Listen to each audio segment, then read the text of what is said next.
Bonjour et bienvenue dans ce nouveau coaching live.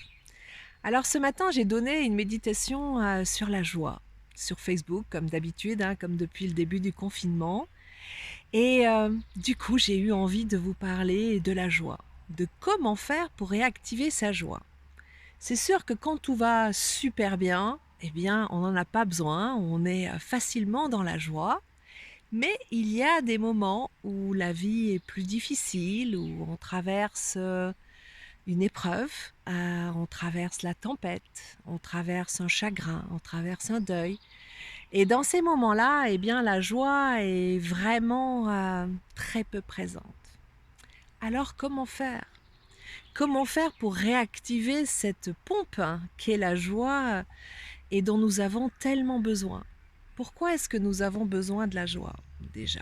Eh bien parce que tout simplement, cela nous donne du cœur à l'ouvrage, parce que cela nous donne une bonne énergie, une envie de faire, une envie de rire, une envie de profiter de la vie. Quand on manque de joie de vivre, tout devient lourd, pénible, difficile. Alors cette joie, comment faire pour la réactiver dans les moments difficiles? Eh bien la première chose à faire, c'est de se souvenir de tous les moments de joie que l'on a connus. Et en fait, on en a connu mais des milliers, des millions, des milliards de moments de joie. Et évidemment, plus on vieillit, plus on a de moments de joie en stock dans sa besace. C'est le bon côté de la chose. Et donc, c'est vrai qu'en repensant à ces moments-là, de manière, j'allais dire profonde, en pleine conscience, eh bien, quelque part, la joie peut à nouveau repousser, germer peut-être. On a eu des grands moments de joie et on a eu des petits moments de joie, plein, plein, plein de petits moments de joie. Donc on a vraiment tout un stock à notre disposition et c'est bien d'y penser de temps en temps, surtout quand on va mal, pour réactiver cette joie. C'est une manière d'arroser la joie. Et puis c'est important d'apporter un regard de joie, j'allais dire, sur ce qui nous entoure. Moi, je sais que je passe beaucoup, beaucoup de temps à regarder les fleurs, à regarder les arbres, à regarder le ciel, à regarder toute la nature comme ça qui est à ma disposition. Il suffit juste d'ouvrir ses yeux et de les poser en conscience. Pas juste de voir, non, non, prendre le temps de regarder. Et moi, je sais que là, en ce moment, je suis en train de regarder les cerises pousser. Alors au début, il n'y avait pas de fruits et puis les fruits sont arrivés, ils étaient vraiment quasiment blancs, puis sont devenus un peu plus verts. Et aujourd'hui, je vois qu'ils commencent à rougir. Formidable, je sais le plaisir que c'est que de manger des cerises et des clafoutis aux cerises. Donc c'est une joie qu'on réactive en soi, une joie dans l'instant présent et une joie à venir, évidemment, de manger le clafoutis aux cerises. Ça a l'air un peu simplé peut-être pour certains. Et pourtant, je vous assure que c'est extrêmement efficace. Ça nous invite en fait à porter un regard de joie sur tout ce qui nous entoure. Sur la nature, je vous l'ai dit, mais aussi sur les personnes qui nous entourent. Les regarder vraiment, pas seulement les voir, pas seulement vivre à côté d'elles, non, s'arrêter et regarder. Et ressentir la joie de vivre avec ces personnes-là. Moi, j'ai eu la joie de vivre avec une de mes filles pendant ces 50 jours du confinement. Ça va durer encore un peu plus.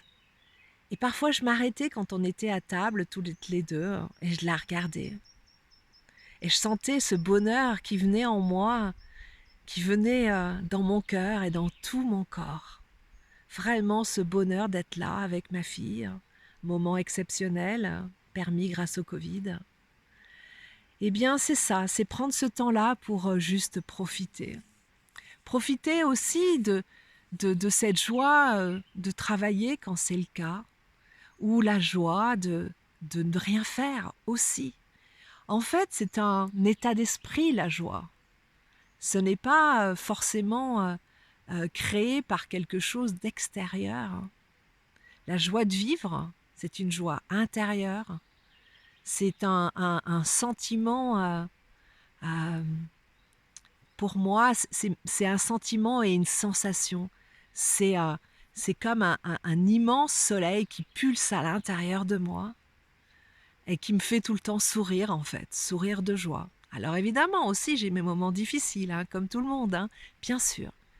Mais d'avoir ça et cette sensation, notamment au niveau de la poitrine, du chakra du cœur, pour ceux et celles qui savent où ça se situe, enfin, c'est juste un point énergétique entre les deux seins, eh bien, c'est formidable parce que c'est vraiment une énergie extraordinaire qui nous permet justement de traverser aussi les moments difficiles. Et je le répète, nous en avons tous et toutes. Ce n'est pas vouloir être optimiste pour être optimiste, non, pas du tout. C'est revenir à cette joie qui est à l'intérieur de nous,